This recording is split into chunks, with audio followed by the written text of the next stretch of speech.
প্রধানমন্ত্রী তারেক রহমানের সাথে ভিডিও কলে কি কথা হয়েছে নাজমুল শান্ত? বাংলাদেশের এমন ঐতিহাসিক জয়ে প্রধানমন্ত্রী ছাড়াও আর কে কে খোঁজ নিয়েছেন? এমন প্রশ্নের জবাবে অধিনায়ক শান্ত হাসি মুখেই জানান, আমাদের মাননীয় প্রধানমন্ত্রীর সাথে আমাদের কথা হয়েছেন, আমাদেরকে কংগ্রাচুলেশন জানিয়েছেন।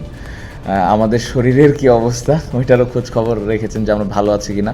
আমাদের বোর্ড প্রেসিডেন্ট ফোন করেছেন, কংগ্রাচুলেশন জানিয়েছেন এবং উনি অনেক খুশি। পাশাপাশি আমাদের স্বরাষ্ট্রমন্ত্রী উনি ফোন করেছিলেন, ওনার সাথে কথা হয়েছে, সেমভাবে উনিও কংগ্রাচুলেশন জানিয়েছেন। সো এই ফোন কলসগুলোই পেয়েছি। 23টা বছর ধরে বাংলাদেশ অবহেলিত ছিল। এই সময়ের মাঝে কখনোই অস্ট্রেলিয়ার মাটিতে ডাক পড়েনি খেলার জন্য। বিভিন্ন সময়ে ছোট বা তাচ্ছিল্য করা হতো বাংলাদেশকে নিয়ে, তবে সেই সকল তাচ্ছিল্যের জবাব 22 গজের মাঠে ভালো মতোই দিয়েছে শান্তরা। সাথে ক্রিকেট বিশ্বকেও বার্তা দিতে পেরেছে টাইগাররা।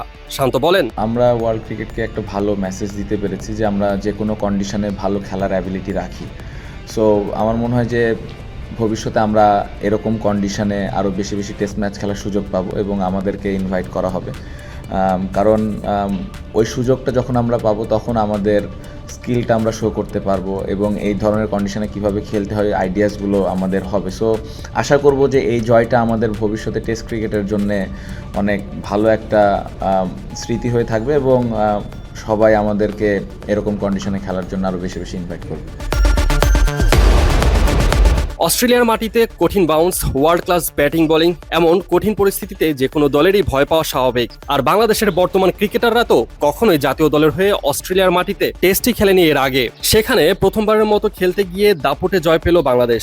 এমন জয়ের পরে বাংলাদেশের ক্রিকেটাররা কি অস্ট্রেলিয়ার কঠিন কন্ডিশনের সাথে নিজেদের খাপ খাইয়ে নিয়েছে? এই ব্যাপারে শান্ত বলেন, কঠিন কন্ডিশন, এটা তো অস্বীকার করার কিছু নেই এবং world class bowling attack, batting attack, so সব মিলে তো ওরা অনেক ভালো দল।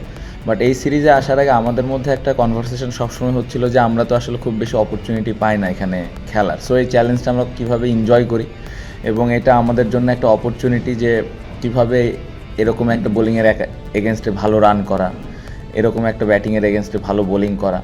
সো এই চ্যালেঞ্জগুলো যেন আমরা এনজয় করি রাদার দেন নেগেটিভ চিন্তা করা যে আসলে এই কন্ডিশনে কী হবে না হবে। সো প্লেয়ারদের মধ্যে এই জিনিসটা ছিল যে এটা একটা অপরচুনিটি এবং এই চ্যালেঞ্জগুলো আমরা কত ভালোভাবে এনজয় করতে পারি এবং কত ভালোভাবে অ্যাডাপ্ট করতে পারি। সো আমি মনে করি যে সবাই পুরা 4টা দিন এনজয় করেছে এবং চ্যালেঞ্জটা খুব ভালোভাবে অ্যাকসেপ্ট করেছে।